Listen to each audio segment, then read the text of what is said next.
యోసేపు ఇశ్రాయేలు వృద్ధాప్యమందు పుట్టిన కుమారుడు కనుక తన కుమారులందరికంటే ఎక్కువగా యోసేపును ప్రేమించి యోసేపు కొరకు విచిత్రమైన నిలువు రంగిని ఆయన ఏం పుట్టించాడా, ఏ అగ్ని పుట్టించాడా అని నేను చెప్పట్లో తెలుసుకోలేదు. కానీ ఈ తండ్రికి ఆ కుమారుడు మీద ఉన్న ప్రేమను చూస్తున్నాం. మరి ఎంత ప్రేమించాడు, ఏ విధంగా ప్రేమించాడు, ఎంత ప్రేమించాడంటే అక్కడ రాసిన వాక్యంలో ఎక్కువగా ప్రేమించను అని ఉందండి. ఎక్కువగా ప్రేమించాడు. ఎవరిని ఎక్కువగా ప్రేమించాడు? యోసేపుని ఎక్కువగా ప్రేమించాడు. ఎవరు అంటే ఇశ్రాయేలు అంటే యాకోబు అండి. యాకోబు అనేటువంటి ఆయన తన 11వ కుమారుడైనటువంటి యోసేపుని ఎక్కువగా ప్రేమించాడు. కొన్నిసార్లు కుటుంబంలో కొంతమందిని మనం ఎక్కువగా ప్రేమిస్తాం కదా, పిల్లల్ని ఎక్కువగా ప్రేమిస్తాం. చెప్పండి, అంతేనా? ఎవరిని ఎక్కువగా ప్రేమించమా? భర్తలను ఎక్కువ ప్రేమిస్తాం, భార్యలు ఎక్కువ ప్రేమిస్తాం, బంధువులు ఎక్కువ ప్రేమిస్తుంటాం కదా. కొన్నిసార్లు విశ్వాసులు దైవజనులు ఎక్కువ ప్రేమిస్తుంటారు, ఎక్కువ ప్రేమిస్తుంటారు దైవజనుని. అర్థమవుతుందా? కాబట్టి దేవుని బిడ్డలారా, మరి ఇక్కడ యోసేపుని ఆయన యాకోబునటువంటి ఆయన కుమారుడు ఎక్కువ. అప్పుడు నేను ఈ వాక్యము చదువుతున్నప్పుడు, ధ్యానిస్తున్నప్పుడు నాకు ఒక ఆలోచన అనిపించింది. ఏంటంటే యోసేపుని ఎక్కువగా ప్రేమిస్తున్నాడు, ఓకే, మంచిదే. కానీ అంతకంటే దేవుణ్ణి ఎక్కువ ప్రేమిస్తున్నాడా అని అనిపించింది. నిజమే. ఆ ప్రశ్న వచ్చినప్పుడు తన కుమారుడు కంటే కూడా పిల్లగా దేవుణ్ణి యాకోబు ఎక్కువ ప్రేమించాడు. తన బిడ్డనే కాదు కానీ తన బిడ్డ కంటే కూడా దేవుణ్ణి ఎక్కువగా అయినా ప్రేమించిన వాడిగా మనం కనబడుతున్నాడు. అట్లా మనం ప్రేమ కలిగి ఉండాలి. కుటుంబం మీద ప్రేమ ఉండాలి. కొన్నిసార్లు కుటుంబం మీద కూడా ప్రేమలు తగ్గుతున్నాయి. తల్లిదండ్రుల మీద కొన్నిసార్లు ప్రేమ తగ్గుతుంది, బిడ్డల మీద ప్రేమ తగ్గుతుంది, భార్య మీద ప్రేమ తగ్గుతుంది, భర్త మీద ప్రేమ. కొన్నిసార్లు అంటున్నాడు భార్య కూడా అంటున్నారు భర్తతో, మీకు మొదట్లో ఉన్నంత ప్రేమ ఇప్పుడు లేదులే, పెళ్లి చేసుకున్నప్పుడు భలే బాగా ప్రేమ ఉన్నావు, ఇప్పుడు ఆ ప్రేమ లేదు అంటున్నారు. చాలా మంది అంటున్నారు. నేను చెప్తున్నా, పెళ్ళప్పుడు చెప్తుంటాను చూడు, ఏం కావాలంటే మైసూర్ పాక్ కావాలంటే ఎక్కడికి వెళ్ళాడంట? మైసూర్ వెళ్ళి ఆ కోసం ఆ మైసూర్ పాక్ తెచ్చాడని చెప్పాను. అదే మళ్ళీ కొన్ని సంవత్సరాలు ఆగిన తర్వాత ఏమైంది? ఆ మైసూర్ పాకు దే అంటే ఆమె ఏమన్నాడు ఆయన, నీ ముఖానికి అన్నం పెట్టమే దండగైతే ఎక్కువైతే నీకు మైసూర్ పాకు కావాలా అని అన్నాడని చెప్పాను. మీకు అర్థమవుతుందా? ప్రేమ తగ్గుతుంది కానీ ఎప్పుడు తగ్గకూడదు. యేసయ్య ప్రేమ ఎప్పుడు తగ్గలేదు. యేసయ్య ప్రేమ ఎప్పుడు తగ్గలేదు. ఈ రోజుకి నాకు నేను తలుచుకున్నప్పుడు, నన్ను నేను గుర్తు చేసుకున్నప్పుడు, దేవుడి ప్రేమ నా మీద ఏమన్నా తగ్గిందా అని అనుకుంటున్న టైంలో కూడా, ఒరే నాయనా, నా ప్రేమ ఎప్పుడు స్థిరంగా నీ మీద ఉంటుందా అని ఆయన మాట్లాడుతున్నాడు.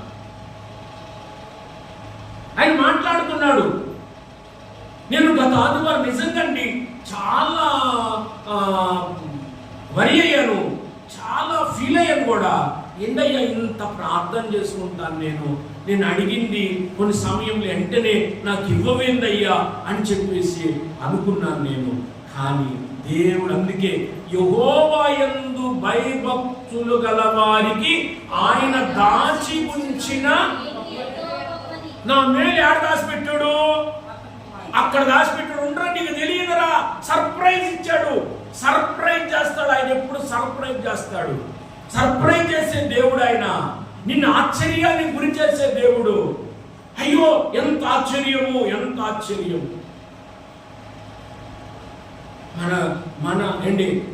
మన నీడ కూడా మన వెంట రాకపోవచ్చేమో కానీ ఆయన ప్రేమ మాత్రం మన వెంట వస్తూనే ఉంటుంది. ఆయనే కాదు, ఆయన ప్రేమ మన వెంట వస్తానే ఉంటుంది. అది దేవుడికి ఉన్న ప్రేమ. అయితే అలాంటి ప్రేమను మనము కలిగి ఉండాలి. అలాంటి ప్రేమను మనము పొందుకొని ఉండాలి. అలాంటి ప్రేమను మనం ఇదిగో పలానా సహోదరి చాలా ప్రేమ కలిగింది అని చెప్పుకోవాలి, సాక్ష్యమిచ్చుకోవాలి. ప్రేమ కలిగింది అని సాక్ష్యమిచ్చుకోవాలి.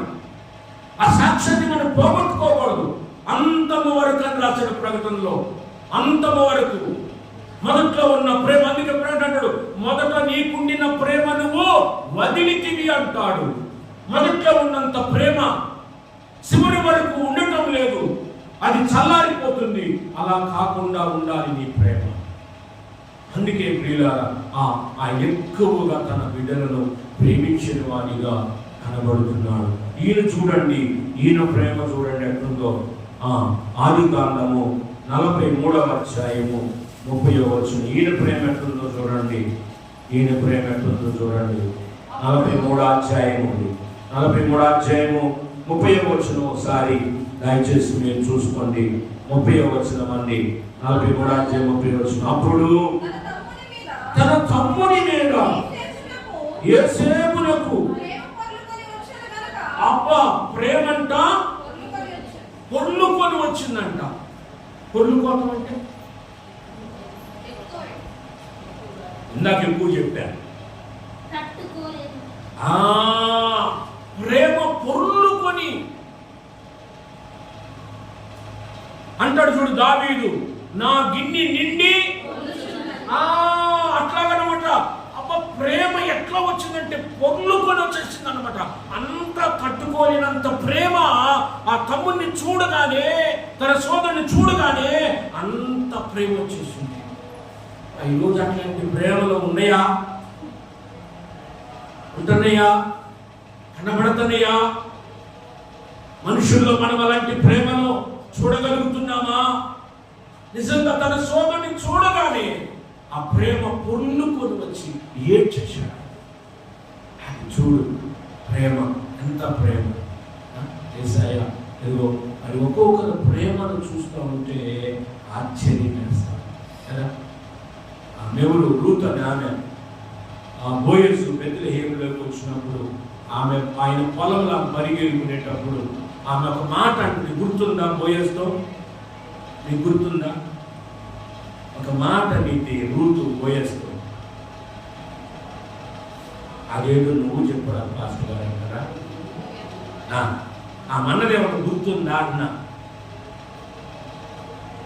దేవుని కృపను బట్టమ్మా దేవుడికి నేను స్తోత్రాలు చెల్లించుకుంటున్నాను. అంతకుముందు దాదాపు 20 సార్లు బైబిల్ చదివాను. 20 సార్లు ఈ బైబిల్ చదివాను. ఎక్కువే చదివి ఉంటాను, గుర్తులేదు. కానీ ఈసారి గుర్తు పెట్టుకొని చదువుతున్నాను. రాత్రికి అయిపోయింది 4వసారి. దేవుడి స్తోత్రం, హల్లెలూయా. 4 సార్లు అయిపోయింది. మళ్ళీ ఈరోజు మొదలు పెడతా 5వసారి బైబిల్ చదవడం. చదువుతుంటే వాక్యాలు మనలో ఉంటాయి, హృదయంలో ఉంటాయి. చదువుతుంటే వాక్యాలు అసలు నిజంగా వాక్యం చదువుకుంటే ఎంత తృప్తిగా ఉంటుందండి. వాక్యం చదువుకుంటుంటే నీకు మాట కూడా చెప్తున్నా, ఈ వాక్యం చదువుకుంటే ఆరోగ్యంగా కూడా ఉంటామండి. కానీ మనకేమో సమయమో దొరకట్లా చదువుకోవడానికి. కాబట్టి ఆ రూత్ ఆమె బోయస్ ఏమన్నంటే, నీ పని కత్తెలలో, నీ పని వారిలో నేను ఒక దానను కాకపోయినను నీవు నాతో ప్రేమగా మాట్లాడావు అని. ఎట్ట మాట్లాడాడంట? చెప్పండి గట్టిగా. ఎట్ట మాట్లాడాడు? ఎట్ట మాట్లాడాలా చెప్పండి. సరే, ఆ పని వాళ్ళన్నైతే ప్రేమగా అసలు ఏరుకుంటుందో పరిగా. ఏరుకుంటుంటే ఏం చేస్తారు ఎవరైనా? వేరబాకు ఏం చేయవచ్చు, మా పొలంలో ఎరుతాం, తిట్టి పంపిస్తారు. మా పొలంలో ఏరబాకు అని పంపిస్తారు. కానీ ఆయన అట్లా చేయలేదు. ప్రేమ, ప్రేమ ఎదుటి వారి పట్ల ప్రేమ, పొరుగు వారి పట్ల ప్రేమ, పరదేశీ పట్ల ప్రేమ. ఆ ప్రేమను ప్రేమగా మాట్లాడు, కఠినంగా మాట్లాడలా, లేదా బాధ కలిగించే విధంగా మాట్లాడలా. ఇంకా చెప్పండి మీరు కొన్ని మాటలు. కోపంగా మాట్లాడలా. చెప్పండి వెనిలా చెప్పు. ఒకటి చెప్పు నీ నోడుకో, ఎట్ట మాట్లాడాలా? ఎట్ట మాట్లాడాలి? ఎవరితోనైనా ప్రేమగానే. అది ప్రేమ గొప్పది కాదండి. అన్నిటికంటే 3 శ్రేష్టమైన ఏం చెప్పాడు దేవుడు. 3 శ్రేష్టం. ఈ 3 శ్రేష్టం. ఒకటమ్మా చెప్పరా? విశ్వాసము, నిరీక్షణ, ప్రేమ. ఈ 3 శ్రేష్టమైనవే. ఈ 3 విశ్వాసము, నిరీక్షణ, ప్రేమ. కానీ ఈ 3 ప్రేమే గొప్పదండి.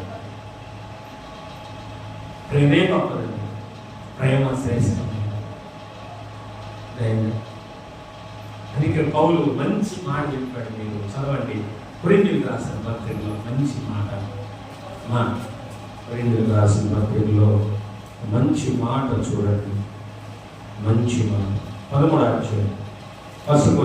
కొరింథీయులకు రాసిన మొదటి పత్రిక 13వ అధ్యాయము 1వ వచనం. నిదానంగా చూడండి ఈ మాట ఒకసారి తీసుకొని ఒకసారి పేజీ నెంబర్ చెప్తా. కొత్త నిబంధనలోకి రండి. న్యూ టెస్టిమెంట్లోకి 154వ పేజీ. 154వ పేజీ 13వ అధ్యాయము 1 నుంచి 2 వచనాల వరకే. 1వ వచనం 2వ వచనమే చదివిస్తాను. చాలా క్లారిటీ ఇచ్చాడు ఆయన. ఎంత బాగా మాట్లాడాడు ఆయన. ఎంత వాక్యం ద్వారా మనకు స్పష్టంగా, ఎంత చక్కగా తేటగా తెలియమరిచాడు చూడండి. అదిగో ఏ భాషలు నీకు దాదాపు ఎక్కువ భాషలు వచ్చినా సరే, దాదాపు 200 భాషలు ఉన్నాయి. ఆ భాషలతోనూ మళ్ళా దేవదూతుల భాష ఉందండి. మనుషుల భాష వేరు, దేవదూతుల లాంగ్వేజ్ వేరు. వాళ్ళ భాష వేరు, మనుషుల భాష వేరు. ఆ భాషలు వచ్చినా, దేవదూతుల భాషలు వచ్చినా, అదే ఆ దేవదూతుల భాషలతో మాట్లాడినా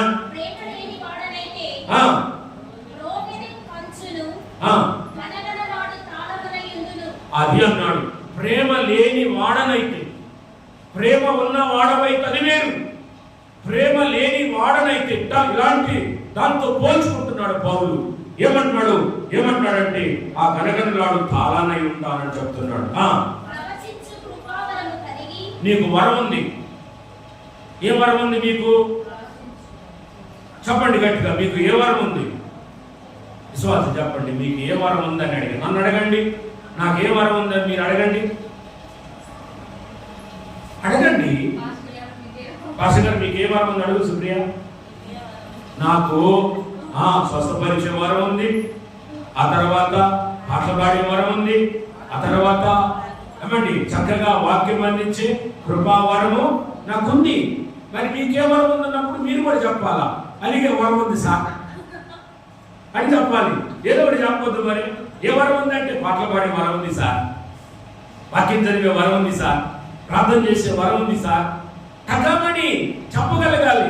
కాబట్టి ప్రవచించే వరం ఉన్నా సరే, మీరు మంచి జ్ఞానవంతులైనా సరే, మీకు జ్ఞానం బాగుండొచ్చు,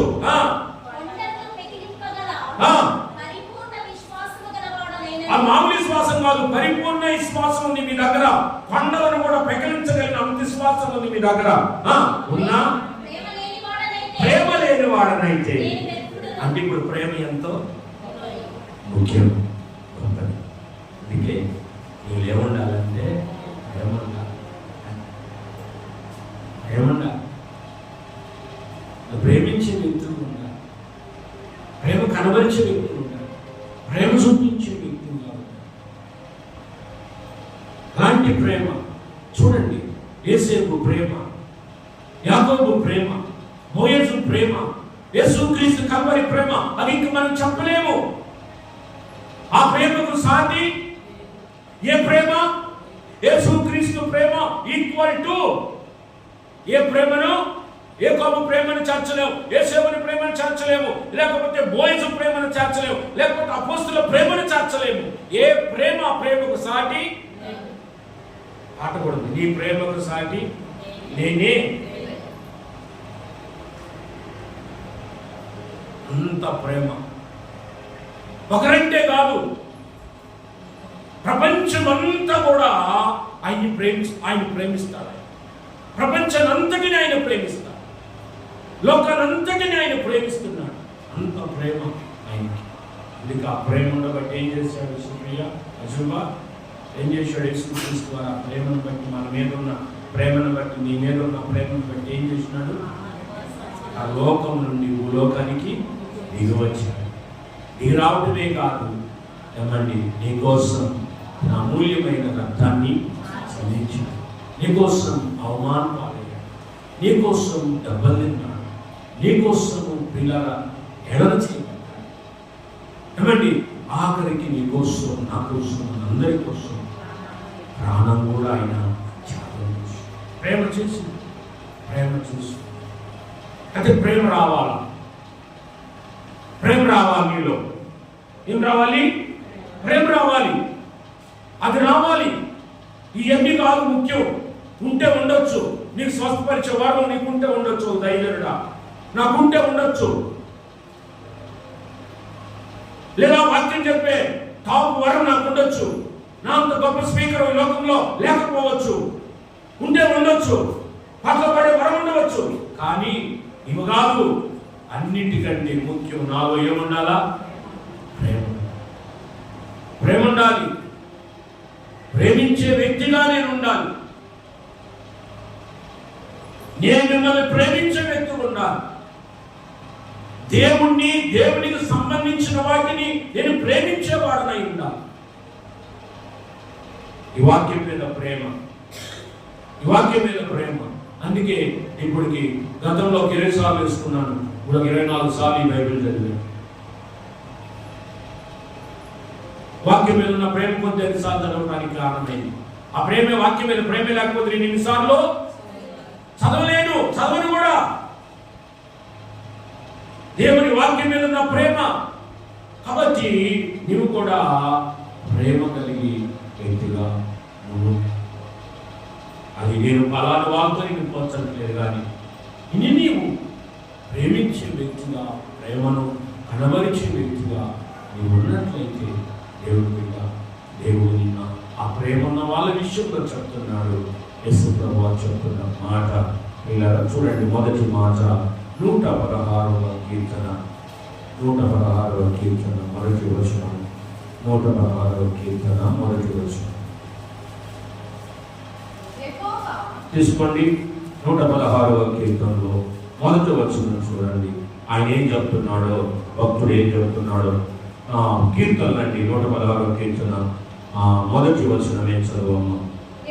యెహోవా నా మొరను, నా విన్నపములను ఆలకించి ఉన్నాడు. కాగా నేను ఆయనను ప్రేమిస్తున్నాను. దేవుణ్ణి ప్రేమిస్తున్నాను. ఎందుకు ప్రేమిస్తున్నా? రీజన్ కూడా చెప్తున్నాడు ఆయన. ఎందుకు ప్రేమిస్తున్నాడో తెలుసా? దేనికి ప్రేమిస్తున్నాడో తెలుసా? లేదా కూడా దేవుని ప్రేమించడానికి ఆ కారణం కూడా చెప్తున్నాడు. నేను ఎందుకు దేవుని ప్రేమిస్తున్నానో తెలుసా? దేవుని మీద ఎందుకు నాకు ఇంత ప్రేమ తెలుసా? ఆయన నా విన్నపాలని, నా ప్రార్థనను ఆలకిస్తాను. చెప్పండి, నా ప్రార్థన, నువ్వు చేసుకునే ప్రార్థనకి జవాబిస్తున్నాడు, ప్రతిఫలమిస్తున్నాడు. అందుకే నేను ఆయన్ని ప్రేమిస్తున్నానని చెప్తున్నాను కదా. ఆయన నేను ప్రేమించడానికి ఒక రీజన్ ఆయన చెప్తున్నాడు. నేను ఆయన ఎందుకు ప్రేమిస్తున్నాను? అయితే దేవుడి ప్రేమ వేరు, మన ప్రేమ వేరు. చాలా ఉంది కదా. ఆయన మన మీద ఆయన ఏమి ఆశించని ప్రేమ, ఆశించని ప్రేమ. ఈ ప్రేమకు వెల కట్టలేము, ఈ ప్రేమకు విలువ కట్టలేము, వెల కట్టలేము, ఇంత అని చెప్పలేము కదా. ఆయన మనం ఏమి ఇవ్వకపోయినా ఆయన ఏం చేస్తాడు? మనం ఏమి ఇవ్వకపోయినా మనం ప్రేమించగలుగుతామా? చెప్పండి. నేను నీ కొరకు ప్రార్థన చేయను అనుకుందాం వరకు, నేను నీ కొరకు ప్రార్థన చేయను, ప్రేమించగలుగుతావా?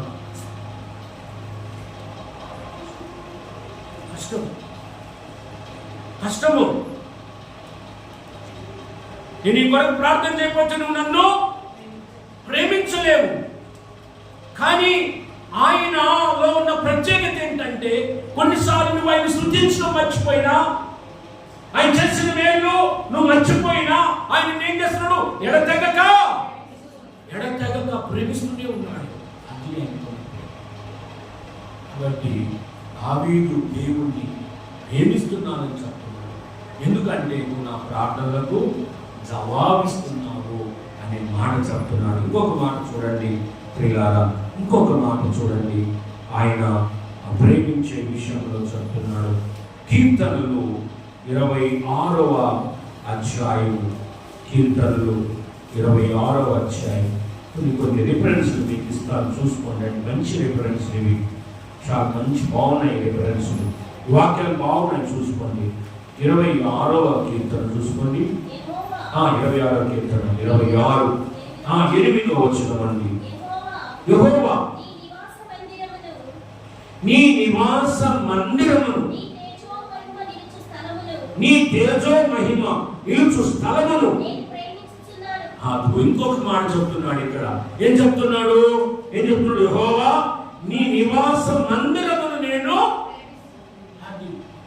ఈ మందిరాన్ని ప్రేమిస్తున్నా, ఈ మందిరాన్ని ప్రేమిస్తున్నా. చూడండి ఎందుకు ప్రేమిస్తున్నాడు ఈ మందిరాన్ని? ఎందుకు ప్రేమిస్తున్నాడు? ఈ మందిరములో ఏముంది? ఆయన తేజో మహిమ, ఆయన మహిమున్న స్థలము కాబట్టి తేజో మహిమని రాశాడు. ఆయన మహిమున్న స్థలాన్ని నేనేం చేస్తున్నాను? ప్రేమిస్తున్నాను. కాబట్టి నువ్వేం చెయ్యాలా? మందిరాన్ని అంటే సంఘాన్ని, మందిరాన్ని, సంఘాన్ని. కొంతమంది చూడు సంఘాన్ని ఎంత ప్రేమిస్తారో.